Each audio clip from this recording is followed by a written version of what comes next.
mga Nostranautics Worldwide at saka sa mga abangers, alam niyo, sobrang nakaka-inspire to kasi hindi ko rin to inasahan. So, gabi na sila nabasahan ngayon. Ilang oras kayo nag-antay, ate? Pero 6 a.m. pa po kami. 6 a.m. pa sila andito. So, talagang experience nila kung gaano kahaba ang pila dito. Ngayon, gusto kong ibahagi sa inyo. Ang success kasi ng mga client ko ay nagiging success ko, and hindi ko alam kung kailan sila nagpunta sa akin, pero sila na nagsabi na, Miss J, nakapunta na kami sa iyo and gusto namin magpasalamat dahil na-save mo yung buhay ng family member namin. So, ilang taon ka na? 28 po. 28.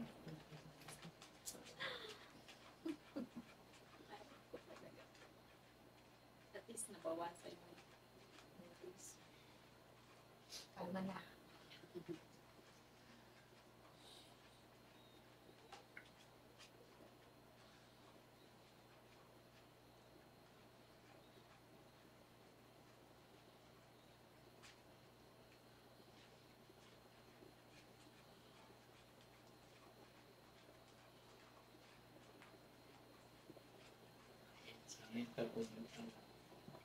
Ready ka na?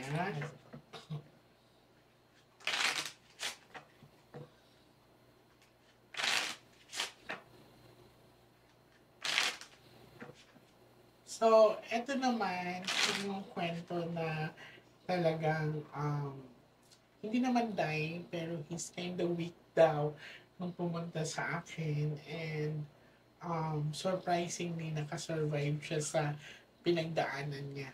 Yan. So, may clip kanina which is idudugtong namin dito kung paano siya nakasurvive. Ano nangyari sa kanya, ate? Nagkaroon po siya ng sakit sa baga. Kasi po, yung ano po kasi, last 2023, kung hindi po ako nagkakamali, March po yun or April, na diagnose po ako ng pneumonia sa baga. Tapos, so, nag-video call kami noon? Or sa ano po, harap po tayo. So, sa dati po pumunta siya. Opo, pumunta siya. Pero kaya pa siya. Pero may hingal na po ako. I see. Ako yung tayo ba yung pinakalas nun?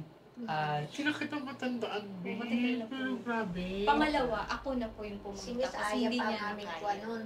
Miss Hindi Aya niya pa. nakaya.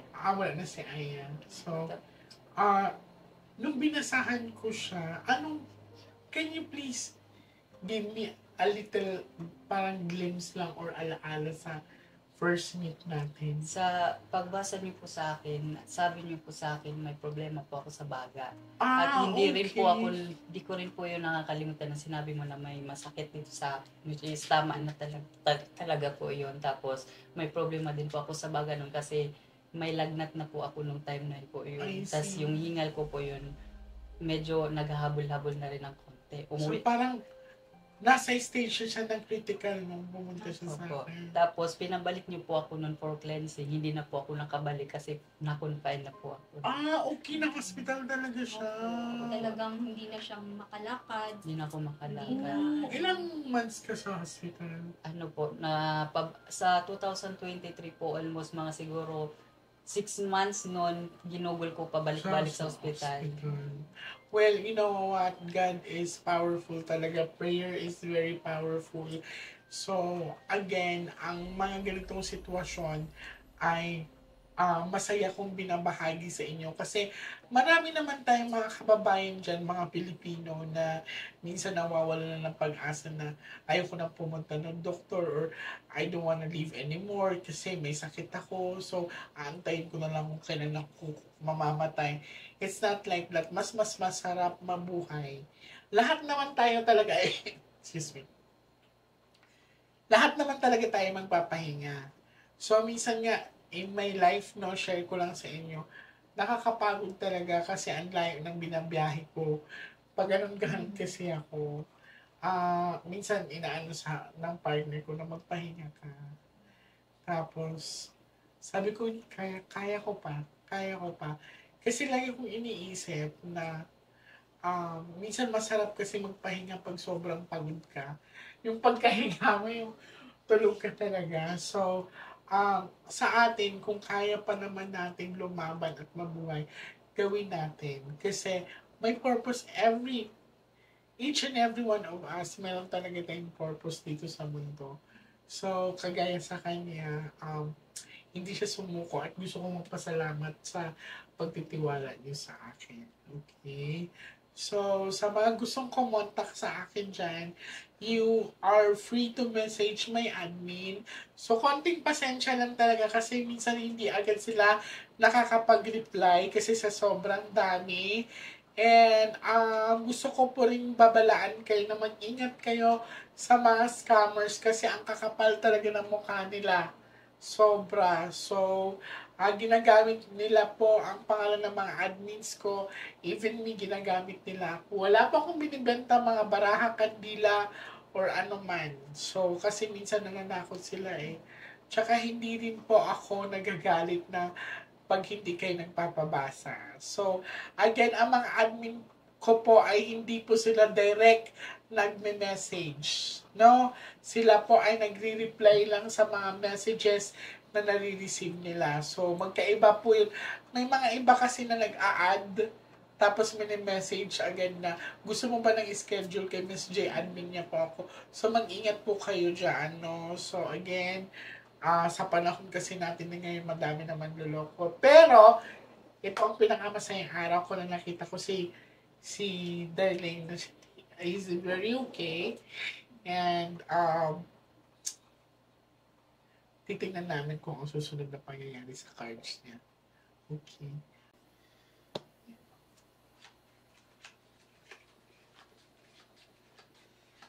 Darling, I want you to focus. I want you to pick one card. Thank you. So, this is you. I'm Itong hoping that... station. Ala, ang payat mo dati. Yan yung Nga po yung binigay ko ano siya eh, sa kay Miss matutuhan. Irene. Ang payat mo dati. Pag matuto ka talagang lumaban, mabubuhay ka. Yes. So, thank you. Bait si Lord.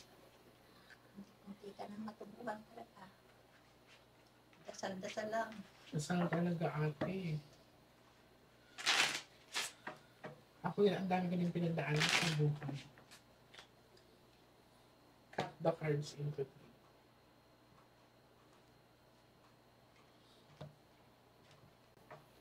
Kuha ka po ng 7 cards sa total na kayo mo dito.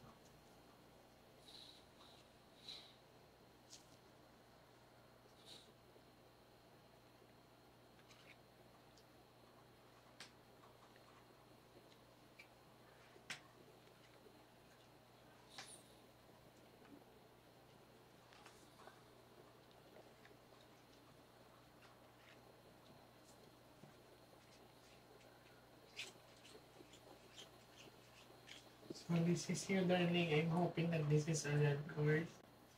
Okay. So black, no? This is a representation na kailangan you have to focus or kailangan ingatan mo pa rin ang sarili mo.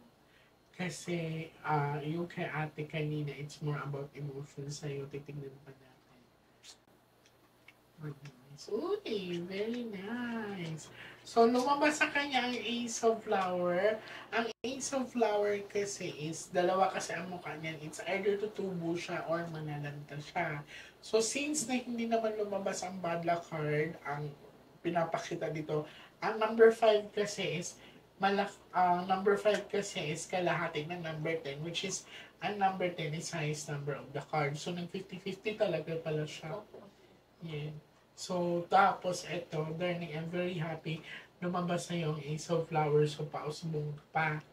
Okay, pero ingatan mo pa rin ang sarili mo.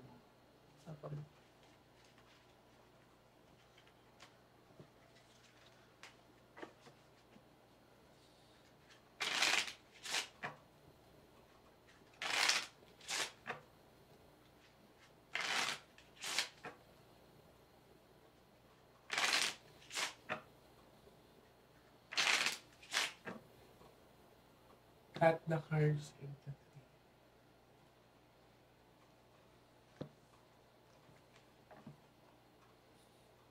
So, galing pa sila ng Bohol, te? Hindi, Cavite na po. Cavite na. So, after nung pumunta kayo sa akin, Cavite na po. Cavite na kayo.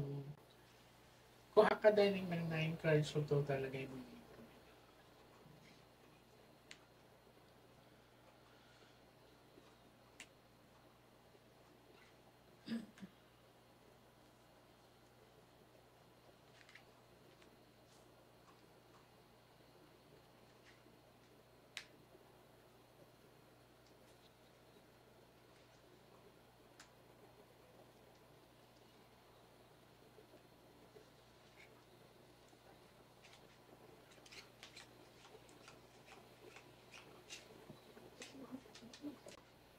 Oh, mother, pwede ka sumiksik dyan. Okay, ate mo. Oh, twice na po lumabas ang Ace of Flower, no? So, this is indication. Tingnan mo, di ba kanina ang 5-5? See? 5-5. So, magpasalamat ka, darling. Make yourself, ano talaga, productive. No? Huwag mo sayangin ang binigay ng chances sa'yo ni Lord. No? Ang pinapakita sa akin dito is talagang I'm really, really happy kasi nakasurvive ka sa pinagdadaanan mo. Okay. Huwag mong i-stressin ang sarili mo. Mabilis sa tamaan ng stress anxiety, ate. So, kailangan yan yung iwas-iwasan mo. Kasi pag once na baka mag-trigger na naman at biglang mag-weak yung katawan mo. Okay. Madami kang support system, huwag mong palimutan yan. Alright? Thank you. Last. Dito sa mundo, may 3 bagay na hindi natin matatakasan. 3 bagay na hindi natin matatakasan. Una, yung ipanganak tayo. Pangalawa, yung pagtanda. Everyday, bawat oras po ay tumatanda tayo. Hindi natin naririway yan. Ang pangatlo ay yung kamatayan. Hindi natin, yan yung 3 bagay na hindi natin matatakasan sa buhay natin. Kasi, ang utang, kahit tumakas tayo, maaari tayong mahanap. Okay? Ang problema, sinasabi nila is kaya takasan, hindi. Ang problema ay kaya harapin. So, there are 3 things in this world na talagang haharapin natin. Yung lahat na tayo pinanganak eh. Ipapanganak tayo, pagtanda, i-prepare ourselves for dying. No? So, ngayon, nakalagpas ka, or let us say, binigyan ka pa ng chance. So, make yourself happy lang.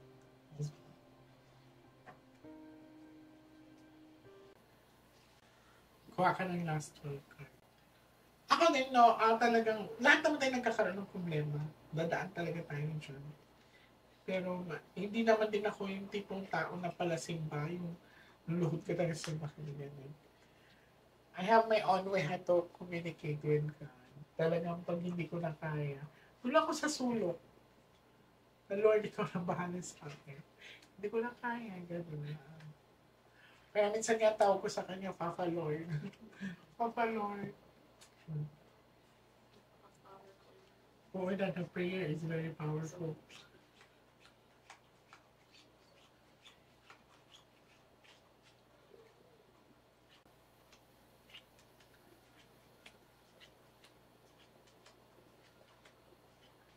Di ba lumabas sa'yo to, ate? So may additional member of the family talaga kayong darating. I have a question sa'yo. I don't know kung anong sexual preferences mo, but according sa cards, maaaring ma-lead ka sa same-sex relationship or may magkakagusto sa yung same-sex relationship. So, anong sexual preferences? Bye po. I see. So, alam nila mother yan. Okay, that's very good.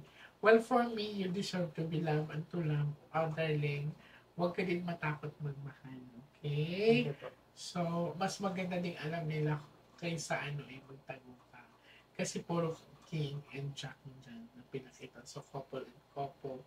So, kung meron ka mang ini-entertain, just enjoy it. Again, don't stress yourself. Kasi malakas maka-trigger sa ano mo, sa sarili mo. Okay? Thank you So po. maraming salamat. Salamat po. So,